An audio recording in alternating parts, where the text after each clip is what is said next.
తెలంగాణ మాజీ ముఖ్యమంత్రి కేసీఆర్ తన మీద ఎన్నికల సంఘం విధించిన 2 రోజుల నిషేధాన్ని పూర్తి చేసి నిన్న మళ్ళీ ఎన్నికల ప్రచారంలో పాల్గొన్నారు. నిన్న ఆయన సింగరేణి గనుల ప్రాంతంలో పర్యటించారు. అదానీ బొగ్గు తీసుకురావడం ద్వారా సింగరేణి బుగ్గి అవుతుందని ఆయన తీవ్ర విమర్శ ఆరోపణలు చేశారు. నరేంద్ర మోదీ ప్రభుత్వము, ముఖ్యంగా నరేంద్ర మోదీ ప్రధాని అదానీతో చాలా సన్నిహితంగా ఉండే మాట, అదానీ గ్రూప్ మీద వచ్చిన చాలా అంతర్జాతీయ ఆరోపణలను కూడా ఖాతరు చేయకుండా కాపాడిన మాట నిజమే. ఈ విధమైన అభిప్రాయం దేశంలో ఉంది. అయితే అక్కడ ఆగలేదు కేసీఆర్. ఆ తర్వాత ఇలాంటి కాంగ్రెస్ పార్టీకి మీరు ఎలా మద్దతు ఇస్తారు అని కమ్యూనిస్టులకు ప్రశ్న వేశారు. కమ్యూనిస్టులు బీజేపీకి వ్యతిరేకంగా ఇండియా కూటమి ఏర్పడింది. అది జాతీయ స్థాయిలో వామపక్షాలు, కాంగ్రెస్ కూడా దాంట్లో ఉన్నాయి. మొన్న శాసనసభ ఎన్నికలు జరిగినప్పుడే సిపిఐ వాళ్ళతో పొత్తు పెట్టుకొని ఒక స్థానంలో కూనంనేని సాంబశివరావు గెలిచాడు. తర్వాత ఇంకా వాళ్ళకి ఏదో అవగాహన ఉంది అంటున్నారు.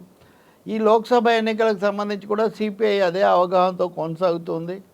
సిపిఎం భువనగిరిలో పోటీ చేస్తూ మిగిలిన అన్ని చోట్ల బలపరుస్తామని ప్రకటించింది. కాబట్టి కమ్యూనిస్టుల వైఖరి చాలా స్పష్టంగానే ఉంది. ఇలాంటి కాంగ్రెస్ను ఎలా బలపరుస్తారు అని అక్కడేదో కమ్యూనిస్టులకు సంబంధించిన సవాల్లాగా, అంటే ఆ స్థానంలో కూడా కూనంనేని గెలిచాడనేది కూడా ఆయన దృష్టిలో ఒకటి ఉండొచ్చు. ఆ గని కార్మిక అంతకుముందు నాయకుడిగా ఉన్నాడు ఆయన అక్కడ. కానీ ఏది ఏమైనా కానీ ఏదో ఉరిమురిమి ఎవరి మీదో పడింది అన్నట్టుగా కమ్యూనిస్టులకు సవాళ్ళు విసరడం ఏంటో అక్కడ అర్థం కాదు. కమ్యూనిస్టులు నిజానికి బీజేపీకి వ్యతిరేకంగా కలిసి పోరాడదాము అంటే చేద్దామని చివరిలో దాన్ని పూర్తిగా పక్కన పెట్టేసింది కేసీఆరే కదా. మరి తర్వాత ఓడిపోయాకైనా ఆత్మవిశ్వాసం చేసుకున్నారో లేదో మనకు తెలియదు. కానీ కేసీఆర్ అంతకుముందు ప్రచారంలో ఇంకో మాట చెప్పారు. కేంద్రంలో ఎలా అయినా సంకీర్ణ ప్రభుత్వం వస్తుంది, మా ఎంపీ మీరు నామా నాగేశ్వరరావుని గెలిపిస్తే ఆయన కేంద్రంలో మంత్రి అవుతారు అని కూడా చెప్పారు. సంకీర్ణం అన్నారు ఆయన. సంకీర్ణ ప్రభుత్వం, మిశ్రమ ప్రభుత్వం, నామా నాగేశ్వరరావు మంత్రి అవటం. ఇంతవరకు ఇక్కడ ఒక పెద్ద ప్రశ్న ఉంది. సంకీర్ణం ఏంటి? ఆ ప్రశ్న లేవనెత్తారు ఇప్పుడు ముఖ్యమంత్రి రేవంత్ రెడ్డి. కేసీఆర్ గారు మీరు ఏ సంకీర్ణంలో చేరతారు అని. బీజేపీకి 200 సీట్లు వస్తాయని కేసీఆర్ ఆ సభలోనే చెప్పారు. కేటీఆర్ వీళ్ళు కూడా చెప్పారు. కానీ అక్కడ కేసీఆర్ చాలా వ్యూహాత్మకంగాను చాలా చాకచక్యంగా బీజేపీ అంటే ఎన్డీఏ కూటమి సంకీర్ణమా, ఇండియా అన్నది మటుగా ఆయన దాటేశారు. సో రేవంత్ రెడ్డి ఇప్పుడు అదే అడుగుతున్నారు, మీరు బీజేపీ సంకీర్ణంలో చేరతారా, వ్యతిరేకంగా ఉంటారా అని ఆయన ప్రశ్నిస్తున్నాడు. మీరు అనేక రూపాల్లో దీన్ని అటు ఇటు తిప్పి చెప్తున్నారని. ఖచ్చితంగా దీనికి జవాబు చెప్పాల్సిన బాధ్యత బీఆర్ఎస్ మీద ఉంటుంది. గతంలో కూడా కవిత ఎమ్మెల్సీ, ఇప్పుడు ఆమె జైల్లో ఉన్నారు, అప్పుడు ఆమె ఎంపీ కూడా అనుకుంటా, కేసీఆర్ నిర్ణయం తీసుకుంటారు, మేము కేంద్రంలో భాగస్వాములమయ్యే అవకాశం ఉందని కొన్నిసార్లు ఆమె మాట్లాడేవాళ్ళు. అప్పుడు సందేహాలు కూడా వచ్చాయి చాలామందికి. మోదీనేమో అప్పటికి ఇంకా మోదీ మీద విమర్శలు ప్రారంభించలేదు కేసీఆర్. అలాంటి సందేహాలు వాళ్ళ మీద ఉన్నాయి. ఇక్కడ ఇంకొక ఆశ్చర్యకరమైనది ఏంటంటే రేవంత్ రెడ్డి బీజేపీలో చేరతారు అని బీఆర్ఎస్ ఆరోపిస్తూ ఉంటుంది 1కి 4 సార్లు. అవును చేరతారు అని బీజేపీ ఎంపీ ధర్మపురి అరవింద్ లాంటి వాళ్ళు మాట్లాడుతూ ఉంటారు, బరాబర్ చేస్తారని. ఇంకోవైపున బీజేపీ నాయకులు రేవంత్ రెడ్డిని మేము జైలు వేసేస్తాం అది ఇదని వాళ్ళు మాట్లాడతారు. ఏం జరుగుతుంది తెలంగాణలో?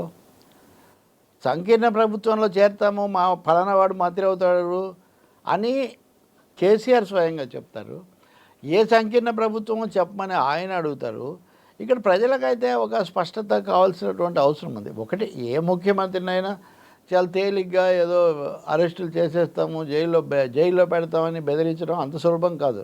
కేసీఆర్ను కూడా ఇలాగే బెదిరిస్తుండేవాళ్ళు వీళ్ళందరూ కూడా. చివరి కవితను పెట్టారనుకోండి.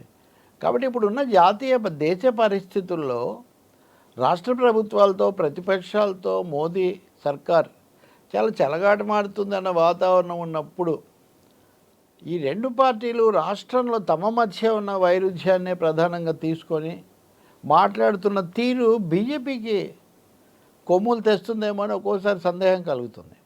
కేసీఆర్ కావాలనే అంశాన్ని అస్పష్టంగా దాటవేయడం కూడా సందేహాలు పెంచుతుంది.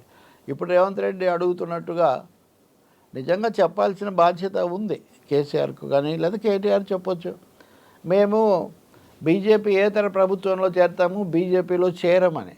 ఏ ప్రభుత్వంలో చేరతామని చెప్పకపోయినా సరే బీజేపీతో చేరము అనేదైతే చెప్పాలి కదా స్పష్టత. అది ఇవ్వకుండా సంకీర్ణ ప్రభుత్వము 200 సీట్లు వస్తాయి, తక్కువ వస్తాయి కాబట్టి మేము చేస్తామంటే, ఇప్పుడు ఆంధ్రప్రదేశ్లో జగన్ కూడా అదే అంటుంటారు, ఇది వాళ్ళకు పూర్తి మెజారిటీ రాకుండా ఉండాలని దేవుణ్ణి కోరుకుంటానని.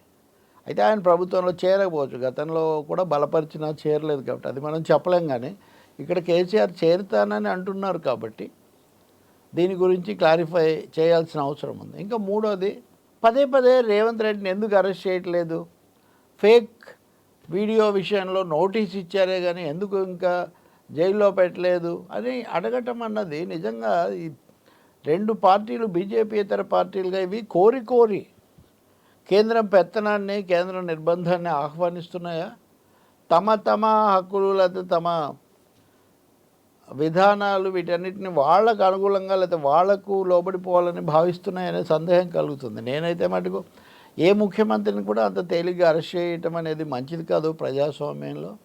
అందులో ఫేక్ వీడియో లాంటి విషయాల్లో అసలే దానికి ఇది ఒక విధమైన కేసు. ఇది ఇలాంటివి చాలా చోట్ల వచ్చాయి బీజేపీకి, ఎక్కడ ఏం చేయలేదే. ఆ మాటకు వస్తే కేసీఆర్ మీద నిషేధం విధించిన వాళ్ళు అంతకుముందు మోదీ ముస్లింలు ఆస్తులు ఇట్లాంటివి రాముడు ఇవన్నీ మాట్లాడినప్పుడు దాని మీద ప్రతిపక్షాలు ఫిర్యాదు చేసినా కానీ ఎందుకు ఆయన మీద చర్య తీసుకోలేదు, నోటీస్ ఇవ్వలేదు, ప్రశ్నలకు ఏం జవాబులు లేవు. మరి చూద్దాం కేసీఆర్ రేవంత్ ప్రశ్నకు జవాబు చెప్తారో లేదో. అలాగే రేవంత్ కూడా తన మీద సాగుతున్న దుష్ప్రచారాన్ని గట్టిగా ఎలా ఖండిస్తాడో కూడా మనం చూద్దాం.